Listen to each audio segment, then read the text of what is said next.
നമ്മൾ തന്നെയാണ് സ്ത്രീധനത്തിനെ നമ്മുടെ സമൂഹം തന്നെയാണ് അതിനെ വാഴ്ത്തിക്കൊണ്ടിരിക്കുന്നത്. വീട്ടുകാരെ പറഞ്ഞാൽ മതി, വേറെ ആരും പറയണ്ട. ഒരു പുരുഷനെ ഒരു സമൂഹത്തിൽ അടയാളപ്പെടുത്തുന്നത് അയാളുടെ കൂടെ നിൽക്കുന്ന സ്ത്രീകളാണ്. ഒന്ന് നമ്മുടെ നിയമത്തിന്റെ ഒരു പോരായ്മയാണ് ഞാൻ നോക്കിയിരുന്ന് കാണുന്നത്. സ്ത്രീധന പീഡനത്തെ തുടർന്നുള്ള പ്രശ്നങ്ങൾ വർദ്ധിച്ചു വരുന്ന ഒരു സാഹചര്യത്തിൽ നിലവിലുള്ള നിയമങ്ങൾ പരിഷ്കരിക്കണം എന്ന ആവശ്യം ശക്തമാകുകയാണ്. സ്ത്രീധനം ചോദിക്കുകയോ വാങ്ങുകയോ ചെയ്യുന്നത് ശിക്ഷാർഹമാണ്. സ്ത്രീധന നിരോധന നിയമപ്രകാരം ശിക്ഷയും പിഴയുമുണ്ട്. എന്നാൽ സ്ത്രീധന പീഡനം മൂലം ഉണ്ടാകുന്ന മരണങ്ങളും പീഡനങ്ങളും കുറയുന്നുമില്ല. വിദ്യാസമ്പന്നമാണെന്നും സാംസ്കാരികമായി പ്രബുദ്ധരാണെന്നും നാം അഭിമാനിക്കുമ്പോൾ സ്ത്രീധനം നൽകിക്കൊണ്ട് വിവാഹം കഴിക്കില്ല എന്ന് പെൺകുട്ടികളും ഒരു കാരണവശാലും സ്ത്രീധനം വാങ്ങി വിവാഹം കഴിക്കില്ല എന്ന് ആൺകുട്ടികളും തന്റെ ഇടത്തോടെ പറഞ്ഞ് മുന്നോട്ട് വരാൻ ഇനിയും മടി കാണിക്കുന്നത് എന്താണ്? ജനങ്ങളുടെ പൊതുവിലുള്ള ഒരു അഭിപ്രായം എന്താണ് ഈ വിഷയത്തിലെന്ന് നമുക്ക് ജനങ്ങളോട് തന്നെ ഒന്ന് ചോദിച്ചറിഞ്ഞാലോ?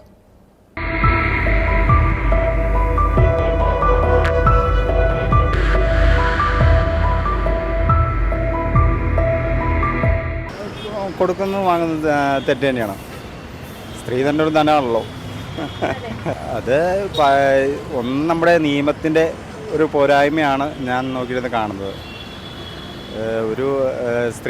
ഒരു സ്ത്രീധനത്തിൻ്റെ ഇതിപ്പോൾ നമ്മൾ എത്ര കാലം ആയിട്ട് കേൾക്കുന്ന പല സംഭവങ്ങളും ഇപ്പോൾ പുറകിലേക്ക് എടുക്കുകയാണെങ്കിൽ തന്നെ ഉണ്ടല്ലോ, എന്തോരം സംഭവങ്ങൾ നമ്മുടെ ഇത് കാണാം.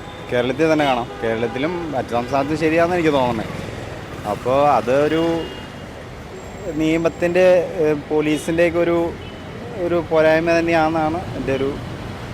ഇപ്പോൾ വരുന്ന സർക്കാരാണെങ്കിൽ പോലും, ഇപ്പോൾ മാറി വരുന്ന സർക്കാരാണെങ്കിൽ പോലും ഇതിനൊരു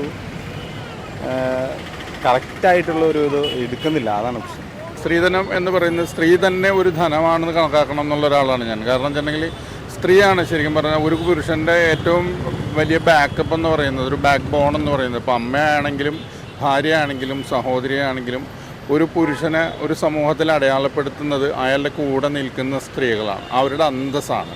ആ ഒരു അന്തസ്സിന് നമ്മളൊരു വിലയിടുക എന്ന് പറഞ്ഞിട്ടുണ്ടെങ്കിൽ ആ ഒരു വിലയ്ക്കാണ് സ്ത്രീധനം എന്ന് പേരിടുക എന്നുണ്ടെങ്കിൽ അതിനോട് ഏറ്റവും മോശമായ രീതിയിലുള്ളൊരു ആറ്റിറ്റ്യൂഡാണ് എനിക്കുള്ളത്. ഒരിക്കലും ഞാനൊരു പെൺകുട്ടിയുടെ അച്ഛൻ കൂടിയാണ്.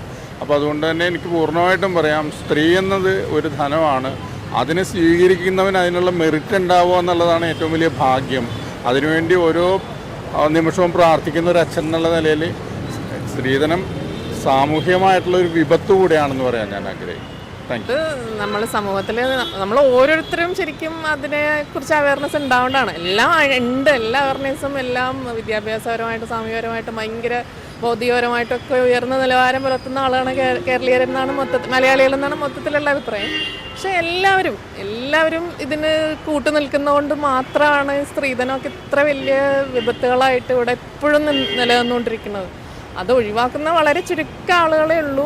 അങ്ങനെ സ്ത്രീധനമൊക്കെ ഒഴിവാക്കി പെൺകുട്ടിയെ നല്ല ജോലിയോ അല്ലെങ്കിൽ വിദ്യാഭ്യാസമോ അങ്ങനെയൊക്കെ നോക്കി ഒരു വിവാഹം തിരഞ്ഞെടുക്കണമൊക്കെ വളരെ ചുരുക്കമായിട്ടേ ഉള്ളൂ. എന്നാലും നമ്മൾ തന്നെയാണ് സ്ത്രീധനത്തിനെ നമ്മുടെ സമൂഹം തന്നെയാണ് അതിനെ വാഴ്ത്തിക്കൊണ്ടിരിക്കുന്നത്. സ്ത്രീധനം മേടിക്കുന്നത് ശരിയാണോ തെറ്റാണോ? തെറ്റാണ്. അങ്ങനെ തെറ്റാണെന്ന് അറിഞ്ഞിട്ടും ഇപ്പോഴും ഒരുപാട് പേര് മേടിക്കും. അത് കൊടുക്കുന്നവർക്കും ഭാഗത്തും തെറ്റുണ്ട്, വാങ്ങുന്നവരുടെ ഭാഗത്തും തെറ്റുണ്ട്. ആരെയാണ് ശരിക്കും ഇത് അവെയർ ചെയ്യേണ്ടത്? അവെയർ ചെയ്യേണ്ടത് ഞാൻ പറയുകയാണെങ്കിൽ സ്ത്രീകളെ തന്നെയാണ്. കുട്ടികളെ, ചെറിയ പിള്ളേരെ ആണെങ്കിൽ കൂടി അവർ ബോയ്സിനെ ആണെങ്കിലും അത് ഇപ്പോൾ ഈവൻ ദോ പാരൻസിന് വാങ്ങാൻ ഉദ്ദേശം ഉണ്ടെങ്കിൽ പോലും ഒരിക്കലും വീട്ടുകാർ ബോയ്സ് തന്നെ പറയണം, എനിക്ക് സ്ത്രീധനം വാങ്ങാതെല്ല മാരേജ് മതി എന്ന് പറയണം. They should insist. സ്ത്രീധനം കൊടുക്കുന്നത് ശരിയല്ല അല്ലേ? അങ്ങനെ ഇപ്പൊ എന്തോരം പേരാണ് പെൺവീട്ടുകാരായാലും സ്ത്രീധനം കൊടുക്കുന്നുണ്ട്. നമ്മൾ എത്ര വീഡിയോസ് ഒക്കെ കാണില്ല, എന്തോരം ഗോൾഡ് കാര്യങ്ങളൊക്കെ ഇട്ടിട്ടാണ് കല്യാണവും കാര്യങ്ങളൊക്കെ നടക്കണം. പക്ഷെ പെൺവീട്ടുകാരെ പറഞ്ഞാൽ മതി, വേറെ ആരും പറയണ്ട. അതിപ്പോൾ നമ്മൾ ഇപ്പം പേരൻസിനോട് പറഞ്ഞാലും അവർ നമ്മളോട് പറയാവുന്ന മറുപടി എന്ന് പറഞ്ഞാൽ അതിപ്പോൾ നിങ്ങൾ ആലോചിക്കേണ്ട, ഞങ്ങൾ പേരൻസ് കുട്ടികൾക്ക് എന്തായാലും ചെയ്തു തരേണ്ടതാണെന്ന ഉള്ളൊരു മെൻറ്റാലിറ്റി തന്നെയാണ്. അപ്പോൾ അത് നമ്മളായിട്ട് ഇപ്പോൾ അവരോട് പറഞ്ഞ് അവരെ സമ്മതിപ്പിക്കാൻ, ഓക്കെ എനിക്ക് സ്ത്രീധനം വേണ്ട അല്ലെങ്കിൽ സ്ത്രീധനം ചോദിക്കുന്നവരെ വേണ്ട എന്ന് തന്നെ സമ്മതിപ്പിച്ചെടുക്കണം. അതിപ്പോൾ ഗിഫ്റ്റായിട്ട് ലൈക്ക് അത് സ്ത്രീധനമല്ല, അത് പെൺമക്കൾക്ക് കൊടുക്കുന്ന ഗിഫ്റ്റാണെന്നാണ് പറയുന്നത്. എനിക്കതിനോട് വലിയ യോജിപ്പില്ല. അതെനിക്ക് ശരിയായിട്ട് തോന്നുന്നില്ല. പിന്നെ അത് ഒരു ട്രഡീഷൻ്റെ ഭാഗമായിട്ട് കണ്ടുകൊണ്ടാണ് പലപ്പോഴും ഇതിങ്ങനെ ചെയ്യണേന്ന് എനിക്ക് തോന്നണു. അത് ലൈക്ക് ഒരു ജനറേഷനെ മാറ്റിയെടുക്കാന്നൊക്കെ പറയുന്നത് കുറച്ച് ഡിഫിക്കൽട്ടായിട്ടുള്ള കാര്യമാണ്. അങ്ങനെ മാറ്റി ചിന്തിപ്പിക്കാൻ പറ്റിക്കഴിഞ്ഞാൽ നല്ലതാണെന്ന് തോന്നുന്നു.